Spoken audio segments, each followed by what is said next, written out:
Deep beneath a wind-swept limestone hill in southern Turkey, for more than 11,000 years, something waited, and when the world finally uncovered it, our entire story of how human civilization began had to be rewritten. Most people believe civilization began with farming, then villages, then temples, but a single hill in Turkey proves that story is completely backwards.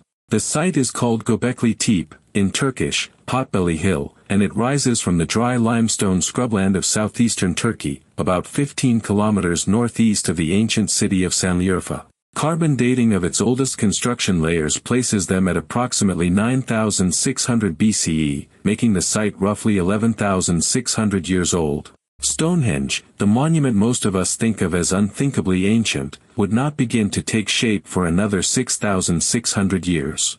To put that in human terms, if you laid the entire span from Stonehenge to today on a single ruler, Göbekli Tepe would begin more than halfway back along that ruler again.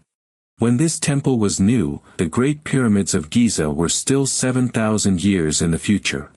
But how did something this vast and this old stay hidden, and how close did the world come to never finding it at all? In 1994 a German archaeologist named Klaus Schmidt stood on a rocky hillside in southeastern Turkey and spotted something that a team of researchers, 30 years earlier, had walked right past without a second glance. In 1963 a joint survey team including American and Turkish archaeologists had visited the hill at Göbekli Tepe, noted some scattered flint tools and a broken limestone fragment jutting from the earth, concluded the site was likely a medieval cemetery, and moved on. Schmidt, then working on Neolithic excavations in the same region, came across records of that old survey and recognized something the earlier team had missed. The stone shape they had dismissed was almost certainly the exposed top of a buried prehistoric pillar. He came to the site, saw it, and understood immediately. Excavations began the following year and never stopped.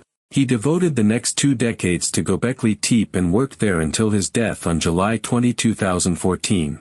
He spent exactly 20 years excavating this hill and still died before it surrendered its deepest secrets.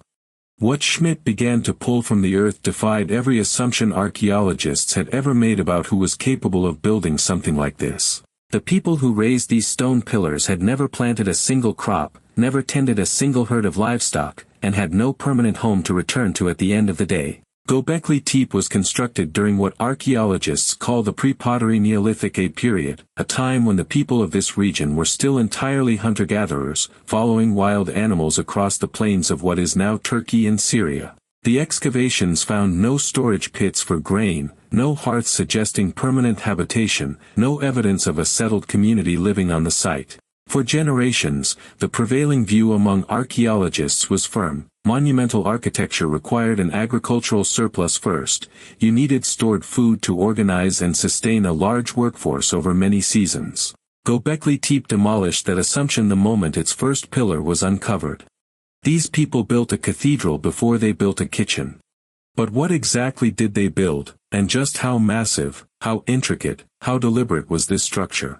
What does it look like when 11,000-year-old hands try to reach across the centuries and speak to you? At the heart of Göbekli Tepe stand massive T-shaped limestone pillars, some reaching 5.5 meters tall, roughly the height of a 2-story house, and weighing up to 10 tons each, about the same as 2 adult African elephants. Their surfaces carry carved reliefs that feel immediate even today: foxes baring their teeth, boars charging, cranes mid-flight, vultures spreading their wings, scorpions and serpents coiling across the ancient stone face. But the 2 central pillars of each enclosure are different from all the rest. They carry stylized human arms with hands carved along their sides, suggesting these towering figures may represent abstract humanoid beings, guardians, or gods whose names we will never know. Whoever these figures were meant to be, their builders carved them so that every person who entered the enclosure had to stand directly beneath their gaze.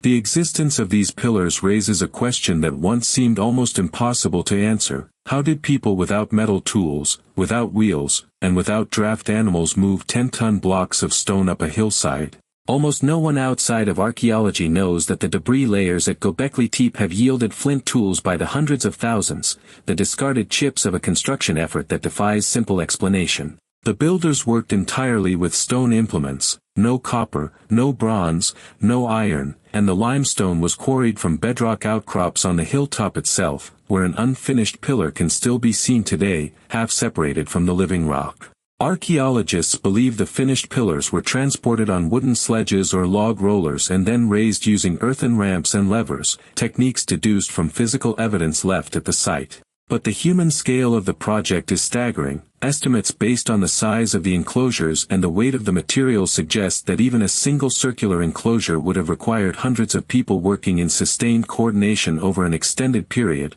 all of them fed and organized, traveling to this hilltop from across a wide region. They solved the logistical problem that would challenge a modern construction crew, using nothing but stone, wood, and collective will.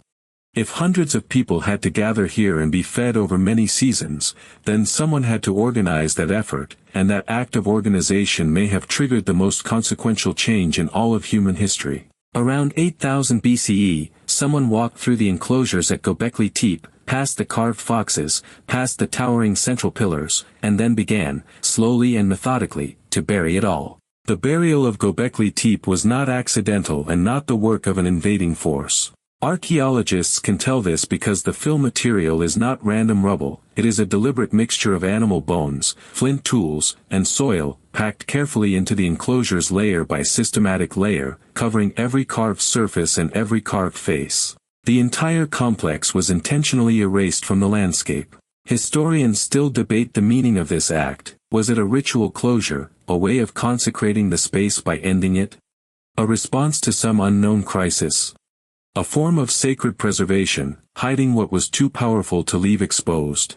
The answer has not yet been found in the earth. For 10,000 years, the plan worked perfectly.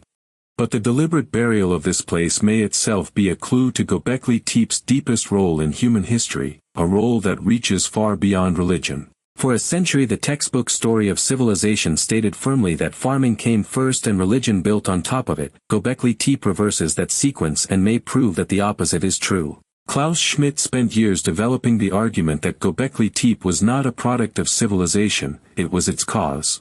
Hunters and gatherers converging regularly on this hilltop for ceremonies would have faced one immediate, practical problem: feeding large numbers of people in one place over many days. That sustained pressure to provision a gathered community, Schmidt argued, may have been the very thing that pushed the people of this region to begin deliberately cultivating plants rather than simply harvesting them where they grew wild. The evidence from genetics supports something remarkable. Studies tracing the origin of einkorn wheat, one of the world's first domesticated grain crops, point to southeastern Anatolia, the same broad region where Göbekli Tepe stands.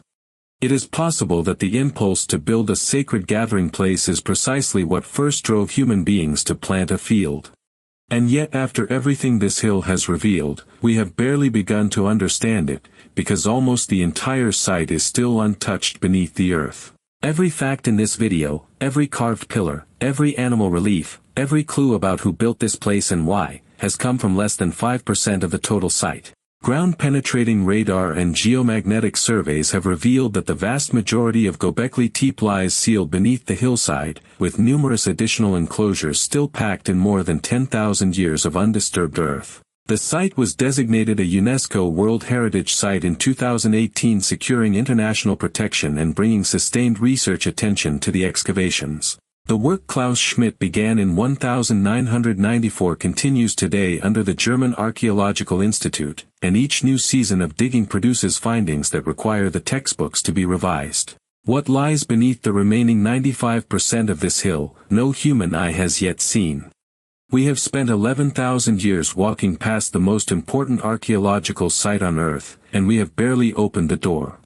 If this changed how you see the ancient world, share it with someone who loves history, hit like, and subscribe to Unearthed Facts. There are secrets like this one waiting every single week.